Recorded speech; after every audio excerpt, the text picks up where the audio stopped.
abogado Jorge Balda, que después de haber sido llevado a La Paz, aprendido, fue liberado y llegó a Santa Cruz ayer en medio de un gran recibimiento de sus allegados. Aproximadamente a las 7 de la noche llegó a la capital cruceña y fue trasladado rápidamente a su domicilio. Y bueno, él se encontró con muchas personas que ahí lo recibían con pancartas, y en sus declaraciones ha señalado que él se va a defender ante la justicia y va a reclamar este tema que ha sucedido con él ante los derechos humanos. Aquí lo que se tiene en este tema del llamado, yo diría, la aventura militar de Zúñiga, el Zúñigazo, han aprendido prácticamente a 4 personas y le han dado libertad pura y total a Jorge Balda. Es muy llamativo que hayan ya jueces que actúan no como el gobierno quiere, esto es lo más resaltante. Antes había una subordinación total de la justicia, ahora al menos un juez, hay que destacarlo, el juez Junior, enseguida lo vamos a tener el nombre, pero es llamativo lo que ha ocurrido con el juez, que le ha dado la razón. Eddie Junior Flores. Eddie Junior Flores entrará en la historia de la justicia como alguien que no hizo lo que quiere el poder, algo que no es usual, más bien eso es inusual. Bueno, lo cierto es que son 4 de 5 personas las que han encontrado una orden de aprehensión. Se menciona que el diputado Richard Rivera también será la 5ª persona que está siendo buscada en el marco de este proceso.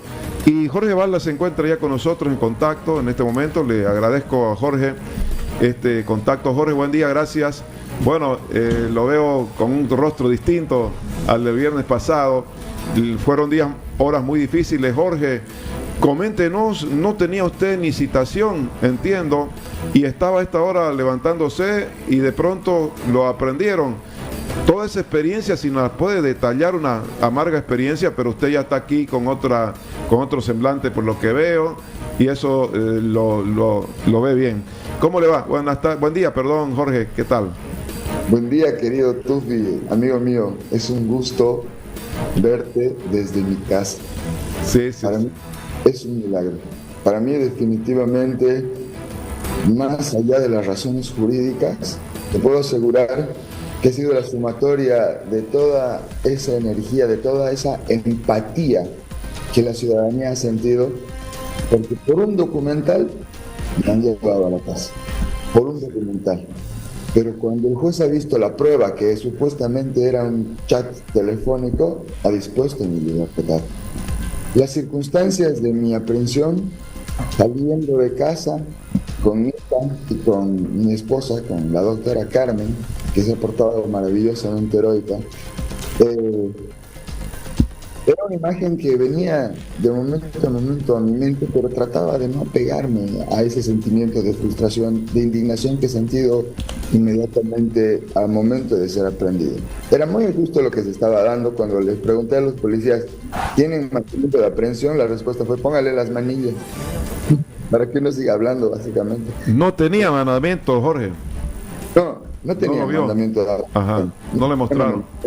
No. Si no fue hasta que llegué a La Paz, donde recién ya terminaron de imprimir y firmar el mandamiento de aprehensión. Primero fui aprehendido por funcionarios policiales y posteriormente fue elaborado mi mandamiento de aprehensión. Jorge, ¿cuántos policías realizaron ese operativo? Realizaron alrededor de 10 policías que estaban en una camioneta que me bloqueó el paso, y una vagoneta después se puso detrás. Y cuando yo no sabía lo que estaba pasando, estaba mirando al frente, empiezo a sentir los golpes en la vagoneta, y obviamente fue una situación que impactó emocionalmente mucho a mi hija. Eso ha sido realmente cruel, absolutamente innecesario. Si me decían, señor, tenemos que hablar un ratito, aproxímese por favor, conversaremos. Yo, claro, dígame, oficial, con todo gusto, vamos, voy, hasta luego, chao hija, chao mi amor, listo. Pero golpear la movilidad sin ni siquiera explicar cuáles las razones, subirme a un auto como si me fuera a escapar, a un auto sin placas, lo primero que iba a pensar cualquier persona, como también pensó mi esposa, lo están secuestrando. Lo están secuestrando. Porque además, como estaban manejando, casi nos accidentamos. Y pudo haber sido fatal. Pudo haber sido fatal. Pero eso precisamente genera la desobediencia a la norma, el incumplimiento, la inconsciencia que existe porque la policía obedece a un mando gubernamental. Y ese es el inconveniente. A los funcionarios no los culpo. Finalmente solo cumplen las órdenes y las órdenes vienen así, queremos que lo aprendan, con violencia, para que quede sentado en las retinas de su familia y su familia lo cuente la violencia con la que fueron detenidos. ¿Para qué? Para generar un efecto intimidatorio. Si esto somos capaces de hacer con el doctor Balda, imagínense lo que somos capaces de hacerlo ustedes. Pero lo que ha generado es un efecto contrario. Un efecto de no tengo nada que temer porque yo no hice nada. El hecho de que aparezca un documental, pueden hacer 10 documentales, pero mientras no tengan una sola prueba de que una persona sería cómplice de terrorismo, esa es la acusación, terrorismo. ¿Y por qué? Por tener una conversación de WhatsApp con quién, con Fernando Hanna. ¿Y quién es Fernando Hanna? Mi cliente, al que yo lo defiendo por las acusaciones. ¿Y de cuándo es la conversación? Del 26 de junio, cuando él me manda un documento, que ni siquiera lo abro, desconozco su contenido, ni respondo, y por haber recibido un chat, soy indicado de ser cómplice del cómplice. Porque Fernando se supone que en el proceso que tiene, porque eso es un otro proceso, él es el acusado. Él es el acusado junto con Juan José Zúñiga, pero han abierto otros 2 procesos. Uno para los detenidos del día de ayer y otro para Jorge Balda. Únicamente Jorge Balda es el único imputado en ese proceso y el otro investigado es Richard Rivera. Sí, Jorge, yo vi el documental finalmente el sábado en detalle y a usted lo mencionan por ese chat que menciona, además de un documento supuestamente que era el discurso de Zúñiga, según lo que se ha conocido luego, y bueno, extraen de usted también una declaración a un canal de televisión, ¿no?, donde hablaba del fin del gobierno. Esas son las evidencias en este caso. ¿Usted en ese momento era ya abogado de Fernando Handan o todavía? No era abogado aún de Fernando Handan, yo fui abogado de Fernando desde el momento en el que él fue detenido, el 7 de julio. El 7 de julio, el día que él fue trasladado a la ciudad de La Paz, yo llamé a una conferencia de prensa, conformamos un equipo técnico y lo he defendido, al igual que he defendido y sigo defendiendo a tantas otras personas como abogado de derechos humanos, de forma gratuita.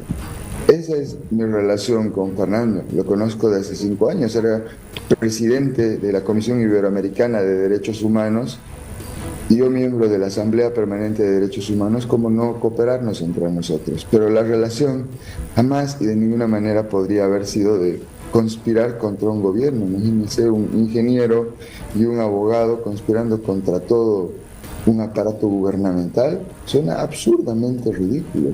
Más aún cuando la única prueba es un chat de un documento que recibo, ni siquiera que yo mando. De un documento que recibo, que no es de mi autoría, la fiscalía dice que no es de mi autoría, pero ¿por qué lo recibo? Esa entonces no es una presunción legítima, no es una hipótesis válida. Y todas las otras personas que están mencionadas aparecen ¿de dónde? Del celular de Fernando. Del celular de Fernando, o porque escribieron algo o porque simplemente aparecieron en la lista de un supuesto gabinete que apareció en esa lista, justamente de un chat que mandó Fernando a Joshua Billet.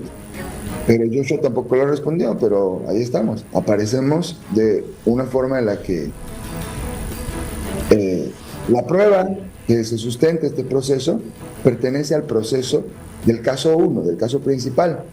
Y como no pueden mantener su acusación, como no pueden mantener la validez o la vigencia de esa hipótesis, lo que están haciendo es tratar de tapar la inconsistencia de la prueba con un documental.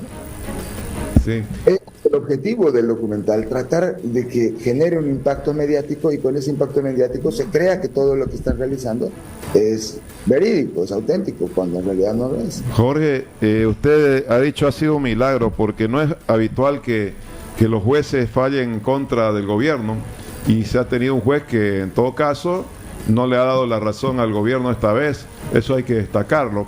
Ahora, a partir de este momento, ¿qué va a pasar en el caso ya específicamente que le han abierto a su persona? Lo que va a ocurrir es, yo tengo el derecho de interponer incidentes, excepciones, tengo el derecho de utilizar todos los medios de defensa para demostrar que toda la prueba es ilegal, que la colección de ese celular a Fernando, esa prueba no la puede el juez de este caso considerar porque ha sido obtenida en otro proceso, por lo cual no puede ser utilizada a múltiples procesos la prueba de una sola causa. Si yo sería cómplice de ese hecho, ¿por qué no me han involucrado en ese mismo proceso? Es absurdo que pretendan utilizar un nuevo proceso solamente para perseguir e intimidar a las personas. Vamos a acudir también a la vía constitucional, porque no es posible que así como están mostrando nuestra imagen, es un atentado contra nuestra reputación, buen nombre y prestigio. Voy a interponer una acción constitucional contra ese documental y me voy a defender y voy a seguir defendiendo a todas las personas que lo vengo haciendo de la misma manera, de forma desinteresada, gratuita, porque esta lucha es por los derechos humanos, por llevar más conciencia a las acciones de los jueces, a las acciones de los fiscales. Y si mi detención ha servido para que los jueces tengan la oportunidad de demostrar que se puede confiar nuevamente en la justicia, entonces qué maravilloso aprendizaje para todos, y que esto sea de ahora en adelante lo común y no la excepción. Bien, lo último, Jorge, no es la primera vez que le pasa, ¿no? Ya es una seguidilla de aprehensiones y liberaciones. Bueno, en casa ahora un poco más tranquilo. ¿Cuántas veces ya lo han tenido o ha tenido que abordar estas situaciones? 4 veces, 3 por este gobierno. Una vez Evo Morales, el 2015, claro que esa única vez me costó 5 años de mi libertad, y 3 veces el gobierno de Luis Arce, todos por las mismas indicaciones. Pero no es que me haga víctima de esta situación de persecución y demás. Ahora lo único que me hace es hacerme más fuerte, darme más templanza, más entendimiento respecto a la forma en la que al presente pretenden generar miedo. Eso simplemente es el hecho, pero cuando uno está seguro, con la conciencia tranquila, esto no nos puede afectar ni a los que teníamos conversaciones con Fernando Handan, y ese es un mensaje para llevar algo de paz en toda la preocupación que debió tener la diputada Luisa Nayar, que es mencionada en el mandamiento de aprehensión, el vicerrector Reimerio Vargas y tantas otras personas, el precandidato a la presidencia Jaime Dum. ¿Por qué están mencionados? Porque quieren decirles con ese mensaje: cuídense, mejor no se metan al rodeo, que todo ya está armado. Para mí ese es el objetivo secundario del documental y de la forma en la que me han aprendido, pero el tiro le salió por la culata. Estamos en casa. Bueno, Jorge, le agradezco mucho este contacto. Seguiremos hablando. Hasta la próxima.